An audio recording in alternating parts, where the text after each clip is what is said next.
Once upon a time, there lived a man named Matthew and his wife, Benita. They were happily married, and soon after their wedding, Matthew decided to share something from his past with Benita. He told her about an ex-girlfriend named Sonia, who had left him for another man. This revelation was difficult for Benita to hear, but she appreciated Matthew's honesty. When their first child was born, a beautiful baby girl, Matthew asked if they could name her Sonia. Benita was initially unhappy about this idea, feeling uncomfortable naming their daughter after Matthew's ex-girlfriend. However, Matthew managed to convince her, explaining that naming their daughter Sonia would help him move on from his past. Reluctantly, Benita agreed. 2 years later, they welcomed another child, a son named Daniel. Matthew adored his daughter Sonia and showered her with love and attention. He bought her everything she wanted, often neglecting Daniel in the process. Matthew's love for Sonia was so overwhelming that he would call Benita every hour just to check on her. Benita occasionally felt jealous of the attention Sonia received, but Matthew reassured her that he loved all of them equally. As Sonia grew, Matthew's affection for her only increased. He frequently made her promise that she would not have a boyfriend when she grew up. Sonia, not fully understanding the implications of her promise, would agree innocently. 18 years passed, and Sonia blossomed into a beautiful young woman. She began making friends, including some boys, which made Matthew very anxious and angry. One day, Matthew called Sonia to him. He reminded her of the promise she had made when she was a child, that she would not have a boyfriend. Sonia, now more mature, explained that she had been too young to understand what she was promising back then. This response made Matthew furious. He went to Benita, seeking her support, and asked her if their daughter was too young to have a boyfriend. Benita calmly replied that Sonia was 18 and had the right to choose her friends and relationships. Matthew could not accept this. He became more controlling and insisted that Sonia follow his wishes. However, Sonia was determined to live her life freely. She loved her father but wanted to make her own choices. This conflict caused tension in the household. Matthew's insistence on controlling Sonia's life strained his relationship with both his daughter and his wife. Sonia, feeling the pressure from her father, sought comfort in her friends. She confided in Daniel, who had grown up feeling somewhat neglected by their father. Daniel understood Sonia's feelings and supported her decision to live her life independently. He encouraged her to follow her heart and assured her that he would always be there for her. Despite Daniel's support, the tension in the family continued to grow. Matthew's constant interference made Sonia feel suffocated. One evening, after a heated argument, Sonia decided to leave home for a while. She needed space to think and figure out her path without her father's overbearing presence. Benita tried to mediate the situation, but Matthew's stubbornness made it difficult. He could not see past his fear of losing his daughter to another man, just as he had lost Sonia, his ex-girlfriend, many years ago. This fear blinded him to the fact that he was pushing his daughter away. While Sonia was away, one of her male friends came looking for her. He arrived at their house and met Matthew outside. The young man was about to leave when Matthew called out to him, telling him to stop. Matthew warned him sternly never to be seen with his daughter again, threatening that he would do something terrible if he disobeyed. Frightened, the young man quickly left. Every day, Matthew missed Sonia more and more. He couldn't bear the emptiness he felt without her around. Finally, he decided to go to her friend's house to see if she was there. When he arrived, he was relieved to find Sonia. With a heavy heart, Matthew apologized for his behavior. He promised her that he would no longer bother her or try to control her life. Sonia, seeing the genuine remorse in her father's eyes, believed him and agreed to come back home. Upon returning, Matthew continued to shower Sonia with gifts, hoping to make up for his past mistakes. He bought her clothes, jewelry, and anything else he thought would make her happy. However, Sonia began to feel uncomfortable with the constant flow of presents. She sensed that her father's gifts were a way to keep her close and under his control. One day, Sonia decided to talk to her mother about it. She expressed her discomfort and told Benita that she felt suffocated by Matthew's attention and gifts. Benita, however, dismissed Sonia's feelings, saying she was being foolish. Benita believed that Matthew was just showing his love and trying to make up for the past. Feeling unheard, Sonia turned to her brother Daniel. She told him how uncomfortable she felt with their father's behavior. Daniel, who had always envied the attention Sonia received, said he wished he were in her position. He couldn't understand why Sonia was complaining when she had everything she could ever want. Despite her family's lack of understanding, Sonia knew she needed to address the situation. She decided to have a serious conversation with her father. One evening, she found Matthew in the living room, looking through old photo albums. She sat down next to him and took a deep breath. "Father," she began, "I appreciate everything you've done for me, but I need to talk to you about something important." Matthew looked at her with concern. "What is it, Sonia?" Sonia explained how she felt overwhelmed by his constant gifts and attention. She told him that while she loved him, she needed space to grow and make her own decisions. She asked him to trust her and allow her to live her life independently. Matthew listened quietly. After a moment of silence, he began to speak. There was something Sonia needed to know. The reason she was named Sonia was because of his ex-girlfriend, whom he had loved very much. He saw his ex-girlfriend in Sonia, and the thought of another man having her made him feel incredibly jealous. Sonia was shocked. She asked what he meant by that, but Matthew looked away, his expression troubled. He told her she would understand soon, a cryptic response that made Sonia even more scared of her father. Feeling uneasy, Sonia decided to confide in her mother. One afternoon she told Benita that she was in love with a boy at her school. Benita advised her to be careful and not make the same mistakes she had made. Sonia asked what she meant by that, and Benita sighed deeply. She explained that Matthew didn't love her as much as she loved him. He named Sonia after his ex-girlfriend and was so obsessed with her because he saw his ex-girlfriend in her. A chill ran down Sonia's spine. This was what she had been trying to tell her mother. She didn't like the way Matthew bought her gifts and tried to keep her close. Benita dismissed her concerns, saying it was nothing. Matthew was just so obsessed with his ex-girlfriend that he saw her in Sonia. Sonia was frustrated. She couldn't wait to run far away with her boyfriend. She told her mother that after her exams, she planned to run away with him. Unknown to Sonia and Benita, Matthew was listening to their conversation. Hearing Sonia's plans to run away made Matthew's love for her die down, replaced by anger and resentment. How dare she think of running away? Where did she plan to go, and who was she going to leave him with? Matthew became obsessed with keeping Sonia all to himself. He began to think of ways to ensure she would never leave him. His mind raced with dark thoughts as he considered how to keep his daughter from escaping. As Sonia prepared for her exams, she noticed her father's behavior becoming more controlling. He started restricting her movements and monitored her closely. Sonia felt trapped and more determined than ever to leave as soon as she could. One evening, Matthew confronted Sonia in her room. She wasn't going anywhere. She belonged with her family. She needed to forget about her boyfriend. Sonia stood her ground. She loved her father, but she needed to live her own life. He couldn't keep her there against her will. Matthew's eyes flashed with anger. They would see about that. Sonia, frightened and determined, knew she had to act quickly. She secretly contacted her boyfriend and made plans to leave immediately after her exams. She also confided in Daniel, who, though initially envious, realized the seriousness of the situation and promised to help her.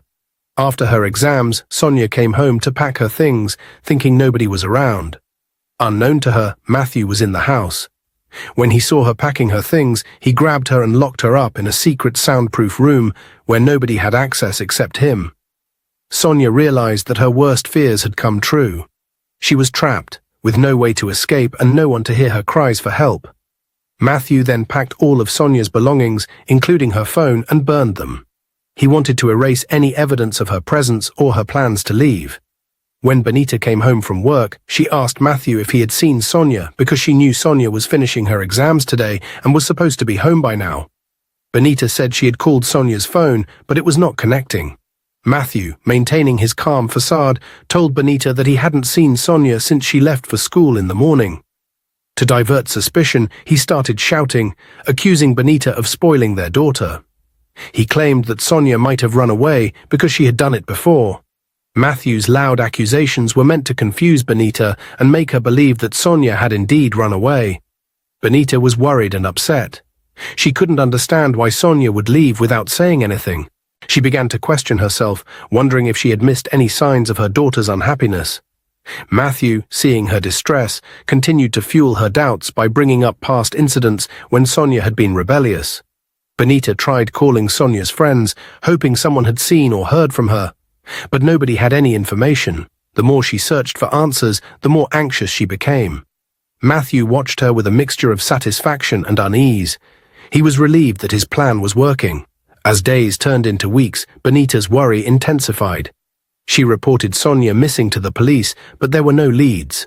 Matthew played the part of the concerned father, joining the search efforts and comforting Benita, all while keeping Sonia hidden away in the secret room. Sonia, trapped in the soundproof room, felt hopeless and terrified. She had no idea how long she would be kept there or if anyone would ever find her. She thought about her mother and Daniel, wondering if they were worried about her. The isolation was unbearable, and Sonia's fear grew with each passing day. Meanwhile, Daniel noticed the changes in his father's behavior. Matthew was more agitated and secretive than ever. Daniel started to suspect that something was wrong. He tried to talk to his mother about it, but Benita was too consumed with worry over Sonia's disappearance to pay much attention. One day, while Matthew was out running errands, Daniel decided to search the house for clues. He went through Sonia's room, looking for anything that might explain her sudden disappearance. In the back of his mind, he remembered the strange, unused storage room in the basement that his father always kept locked. Curiosity and concern drove Daniel to check the basement. He found the door to the storage room locked, as usual.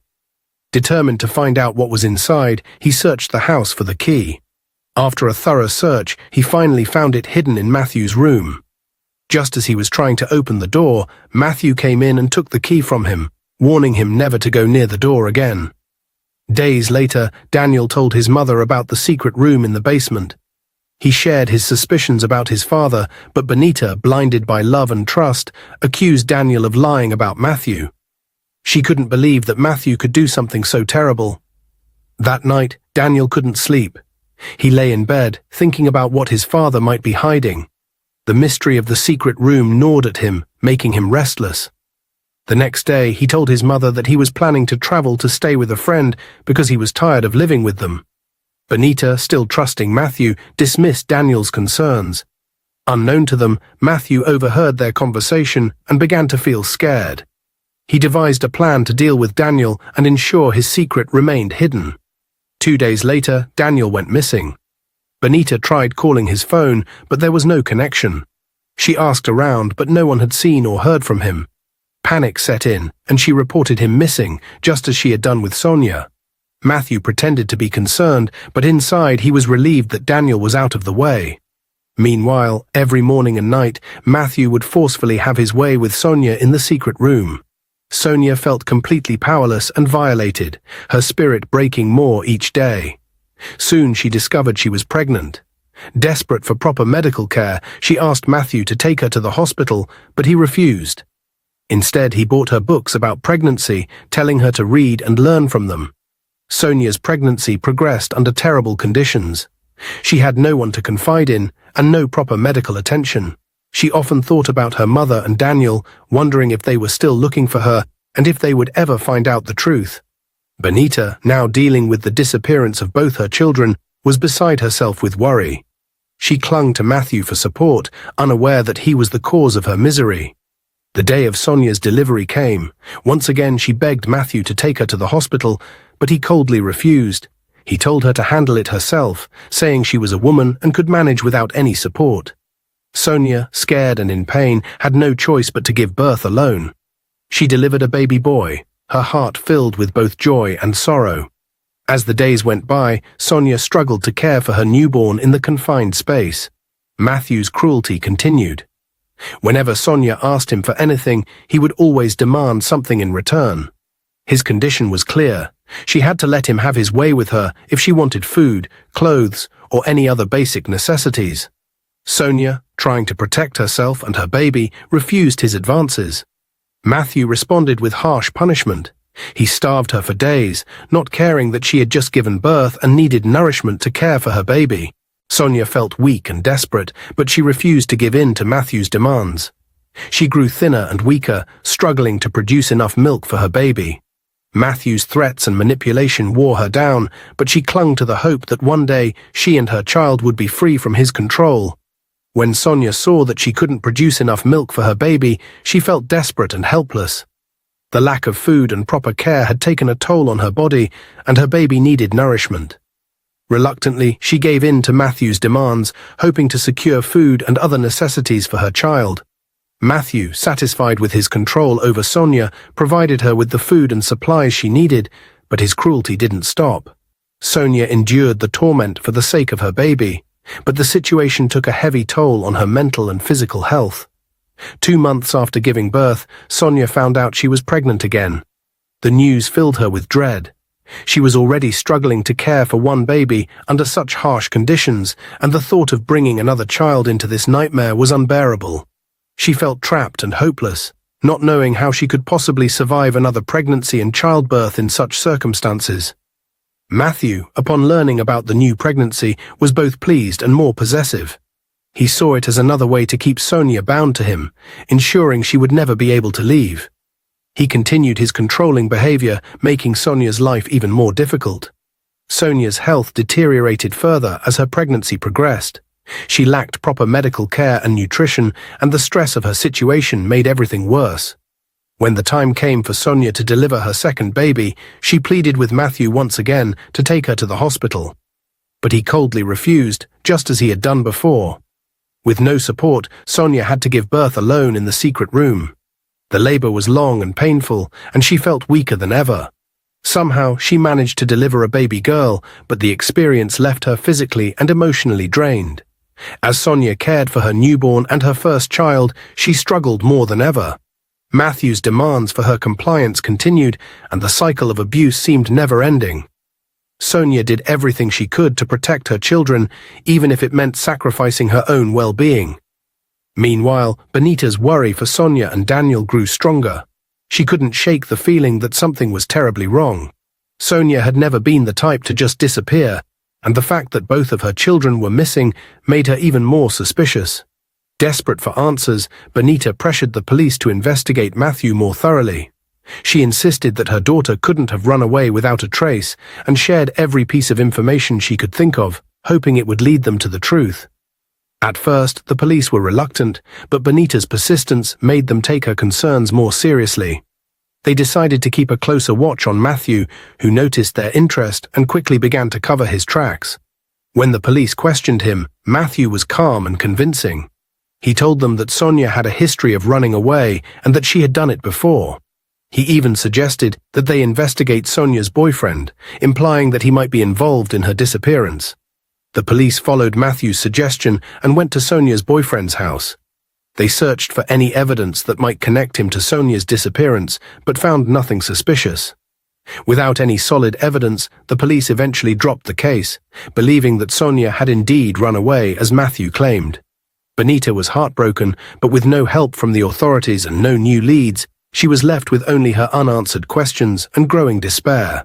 15 years passed, and during that time, Sonia gave birth to 4 children, all fathered by Matthew. Trapped in the secret room, she did her best to raise her children in the harsh environment she was forced to live in. As they grew older, Sonia knew they needed more than what she could provide within the confines of the room. One day, she gathered the courage to talk to Matthew about enrolling their children in school. She knew they deserved a proper education and a chance at a better life. But when she brought up the idea, Matthew's response was as cold and controlling as ever. He refused outright, telling her she must be out of her mind to think he would ever allow the children to go to school. Instead of giving them the opportunity to learn and grow, Matthew bought them some books and writing supplies, ordering Sonia to teach them how to read and write herself. He had no intention of letting them leave the house or be exposed to the outside world. Sonia's heart sank, but she knew she had no choice but to comply. As the years went by, Sonia did her best to educate her children with the limited resources she had. She taught them how to read, write, and do basic arithmetic, all while hiding the truth about their father and the world beyond the walls of their home. Despite her efforts, she couldn't ignore the growing fear that her children were being deprived of the life they deserved. Matthew's control over her and the children remained unbreakable, and Sonia felt more trapped than ever. Inside, Sonia's hope for freedom slowly faded. She lived each day in quiet despair, dreaming of a life she once had and a future she feared would never come. The years passed, and her children grew up knowing only the isolated life Matthew had forced upon them. Sonia's only solace was the love she had for her children, and the hope that one day something might change. One day, Sonia asked Matthew to change the toilet because it was no longer suitable for her and the kids. The bathroom was in terrible condition, making their already harsh living situation even worse. Matthew looked at her coldly and said he would only do it if she let him have his way with her first. Desperate for any improvement, Sonia reluctantly agreed. After Matthew was done with her, he did not keep to his promise. Instead, he told Sonia to manage with the bathroom they had. This betrayal hurt her deeply, but she had no choice but to endure it for the sake of her children. Meanwhile, Benita grew tired of Matthew's cold and distant behavior. He barely paid attention to her, and the love that once existed between them seemed long gone. Frustrated and lonely, Benita decided she couldn't live like this anymore. She packed her things and left him, hoping to find some peace and start a new life. Instead of feeling sad or regretful about Benita leaving, Matthew felt a strange sense of relief. With her gone, he felt he had one less person to deceive and control. When Sonia asked about her mother and brother, Matthew told her that Benita had left him and that Daniel had suddenly disappeared. Sonia was devastated. She knew deep down that Matthew was responsible for her brother's disappearance, but she felt powerless to do anything about it. One day, Sonia's eldest child, Joseph, began to question their situation. He was smart and curious, even though he knew nothing about the outside world. His questions became more persistent. "Why can't we go outside, Mama?" Joseph asked one evening. "Why do we have to stay here all the time?" Sonia's heart ached as she looked into her son's innocent eyes. "It's for your safety," she said gently. "The world outside can be dangerous."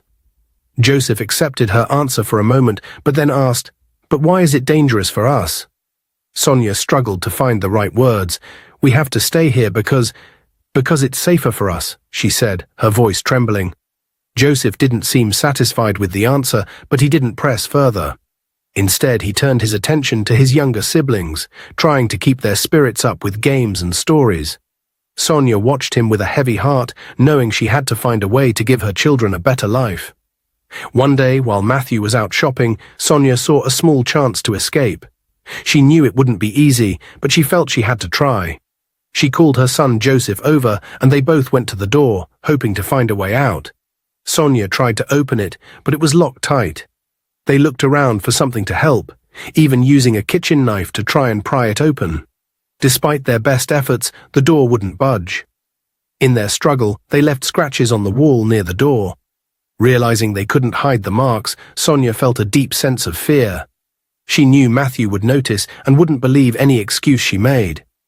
When Matthew came home and saw the scratches, his face twisted in anger. He immediately demanded to know what had happened. Sonia, trying to protect her children, told Matthew that the kids had been playing and accidentally scratched the wall. But Matthew didn't believe her. He could see the fear in her eyes and knew she was lying. In his anger, Matthew decided to punish her in a way that would make sure she never tried to escape again. His fury only grew as he realized that Sonia had likely tried to escape. In his twisted mind, he saw her actions as a betrayal, and he decided to punish her in the most cruel and degrading way he could think of. He grabbed Sonia roughly and forced her to the ground in front of their terrified children. Despite her pleas for mercy and the cries of her children, Matthew had his way with her right there, making sure the kids witnessed everything. It was a horrifying scene, meant to break Sonia's spirit and instill fear in the children so that they would never dare to try escaping again. As if that wasn't enough, Matthew further punished them by depriving the entire family of food for 3 days. He locked the kitchen and kept the key with him, leaving Sonia and the children to suffer in hunger. The children cried from the pain in their empty stomachs, but Sonia could do nothing to help them. She felt utterly defeated, her hope crushed by Matthew's cruelty. The days passed slowly, each one filled with fear, shame, and helplessness. Sonia grew weaker, and her children lost energy as they struggled to survive the harsh punishment. Matthew watched them suffer, feeling satisfied that he had regained control. In his mind, he believed they would never try to escape again. But deep inside, Sonia's determination began to grow stronger. She knew that if they were going to survive, she had to find a way out of this nightmare. She couldn't let her children grow up trapped like this, under the control of a man who showed no kindness. Although her body was weak and her spirit was hurt, Sonia silently promised herself that she wouldn't give up. Sonia's world became darker when her youngest child, a little girl who had always struggled with asthma, became gravely ill. The lack of food and constant fear had weakened her body, and now she was so sick that she could barely move. Sonia watched in horror as her daughter's breathing grew shallow, her chest rising and falling with painful effort. It was clear she needed help, but Sonia was powerless to provide it. When Matthew returned home, Sonia was filled with desperation. She fell to her knees, begging him to take their daughter to the hospital. Tears streamed down her face as she pleaded, her voice cracking with fear and urgency. She knew that without medical care, her daughter's life was in danger. But Matthew, cold and unfeeling, refused. He claimed that taking her to the hospital would draw unwanted attention, that people would ask questions he couldn't afford to answer. He was more concerned with protecting his dark secret than with saving his daughter's life. Sonia's heart broke as she realized there was no way to convince him. She was forced to watch as her daughter's condition worsened. The little girl's breathing became more labored until finally it stopped altogether. The room fell into a suffocating silence, the stillness broken only by Sonia's quiet sobs, feeling a profound emptiness settle inside her. The loss was unbearable, the pain so deep that it felt like a physical wound. In the aftermath of her daughter's death, Sonia's grief quickly turned to anger. The sorrow that had once consumed her was replaced by a burning fury. She couldn't accept what had happened. How could Matthew be so cruel, so heartless?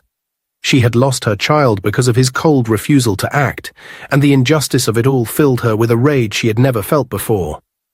As the years went by, Sonia's life became a constant struggle in the small, cramped room where she and her children had been trapped for nearly 24 years.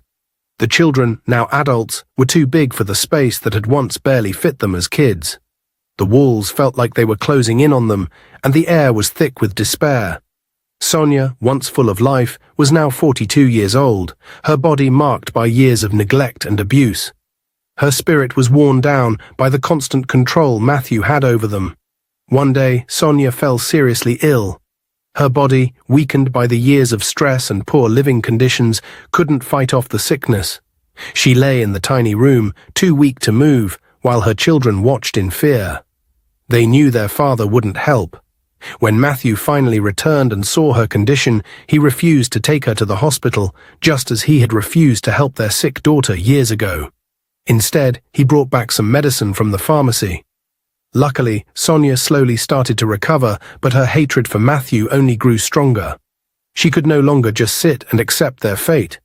One day, gathering every ounce of strength she had left, she decided to confront Matthew again. But this time she wouldn't beg. She was done with that. When Matthew entered the room, she stood tall, despite the exhaustion weighing her down. Sonia looked Matthew straight in the eyes, her voice steady but filled with quiet anger. "We can't live like this anymore, Matthew. The children are grown now. They need proper education, medical care, and a chance to live normal lives. We all do. We need to get out of this room. This isn't a life. It's just surviving." Matthew's response was cold and heartless, as always. Without even thinking about her words, he shook his head. "No, you will never leave this room. None of you will. This is your life now, and it's going to stay that way. I won't let you out, and I won't let anyone take you away from me." Sonia's frustration finally boiled over into anger. She had been pushed to her breaking point. Years of bottled-up rage, sorrow, and hopelessness burst out of her. She looked at Matthew with pure hatred. "You are a monster, Matthew. You've taken everything from me and from our children. But I promise you this. You will not die in peace. You will suffer for what you've done to us. You will not die well." Matthew didn't flinch. He showed no remorse, no guilt. Instead, he sneered at her, brushing off her words as if they meant nothing. "Your curses mean nothing to me, Sonia," he said coldly. "I am in control here, and nothing you say will change that." As Matthew left the room, Sonia sank down, feeling more trapped than ever. The walls seemed to close in even more, the air felt heavier. Her children looked at her with a mix of worry and admiration. They had seen their mother stand up to their father like never before. But nothing had changed. They were still prisoners in this tiny, suffocating space. A week after Sonia's confrontation with Matthew, another of her children, Mabel, fell seriously ill. Sonia could see that her daughter was in terrible shape, and she was terrified that she might lose another child. This time, Matthew seemed to understand that the situation was dire. He knew he couldn't afford to let another child die, so he decided to take Mabel to the hospital. When Sonia begged to go with them, Matthew refused. He didn't want anyone to see her. He feared that if people saw how thin and frail Sonia had become, they would suspect that something was wrong. So he left the house with Mabel, promising to bring her back as soon as she was better. At the hospital, the doctors were shocked when they saw Mabel. She was severely malnourished, and her condition was alarming. One of the doctors, clearly disturbed by her appearance, pulled Matthew aside. "If you hadn't brought her in today, she wouldn't have made it," the doctor said gravely. Meanwhile, back at home, Sonia was praying with all her strength. She begged God to save her daughter's life. Desperate and unable to do anything else, she once again tried to open the door, but it was as hopeless as before. She felt trapped and helpless, just like she had for the past 24 years. At the hospital, it was getting late. The doctor suggested that Matthew go home and rest. Instead, Matthew rented a room at a nearby hotel, not wanting to leave Mabel alone for too long. The next morning, he returned to the hospital. The doctor, now more suspicious of Matthew, asked about Mabel's mother. Matthew quickly lied, saying she was dead. The doctor frowned but didn't press the matter further. Still, he couldn't shake the feeling that something was off. Over the next couple of days, Mabel's condition improved significantly. The doctor told Matthew that she would soon be ready to go home. Matthew, realizing that the doctor might be getting suspicious, decided to warn Mabel. He went to her hospital room and told her in a stern voice, "You must not tell anyone about our home or about your mother. Do you understand? If you say anything, there will be consequences." Mabel, frightened and still weak, nodded. She promised not to say anything, but that evening, as Matthew returned to his hotel room, he was restless. He couldn't sleep, haunted by the fear that Mabel might slip up and reveal their secret. Back at the hospital, a nurse named Clara came to check on Mabel. She noticed the sadness in the girl's eyes and asked her gently, "How did you get so sick, sweetheart?" At first, Mabel was too scared to answer, but Clara was kind and reassuring. "You can trust me," she said. "I won't tell anyone if you don't want me to." Feeling a small sense of safety for the first time, Mabel slowly started to tell the nurse everything. She spoke of the secret room, of how they had been locked away for years, of the terrible things Matthew had done to them. Clara listened in shock, her heart breaking for the young girl. After Mabel finished her story, Clara quietly left the room. She went straight to her office and called the police. She knew she had to act fast to save Mabel and her family. The next morning, when Matthew returned to the hospital, he was unaware that plainclothes police officers were waiting for him. As he walked into Mabel's room, they appeared, and before he could react, he was arrested. Matthew was handcuffed and led away, his control over Sonia and the children finally shattered. The police quickly moved to rescue Sonia and the other children. When they entered the house and unlocked the secret room, they found them weak but alive. Sonia was overwhelmed with relief as they were taken to the hospital for immediate care. The nightmare that had lasted for 24 years was finally over. In the following months, Matthew was put on trial. The evidence against him was overwhelming, and he was sentenced to life in prison without the possibility of parole. The judge, disgusted by his actions, made it clear that Matthew would never see freedom again. For Sonia and her children, life began anew. They were finally free from the prison that had held them for so long. Sonia, with the support of her children, began to rebuild her life. She found strength in her faith and soon became an evangelist, sharing her story of survival and resilience with others. In a surprising turn of events, Sonia reconnected with her old boyfriend. He had gone through a difficult divorce, and when they met again, the old feelings between them rekindled. He admired her strength and the love she had for her children. Eventually, they got married, and for the first time in decades, Sonia experienced happiness and peace. Sonia and her children slowly healed from the trauma of their past. They found joy in the simple things: sunlight, fresh air, and the freedom to live their lives. They knew that the scars of the past would never fully disappear, but they were determined to move forward, leaving the darkness behind. And so, despite everything they had endured, Sonia and her family found their way to a new beginning, where they could finally live freely, love deeply, and embrace the future with hope. Dear viewers, what lessons did you take away from this dramatic tale? We'd love to hear your thoughts in the comments below. If you enjoyed the story, give us a thumbs up, share it with friends, and hit that subscribe button. Don't forget to turn on notifications so you never miss out on our latest updates. Thanks for watching and stay blessed.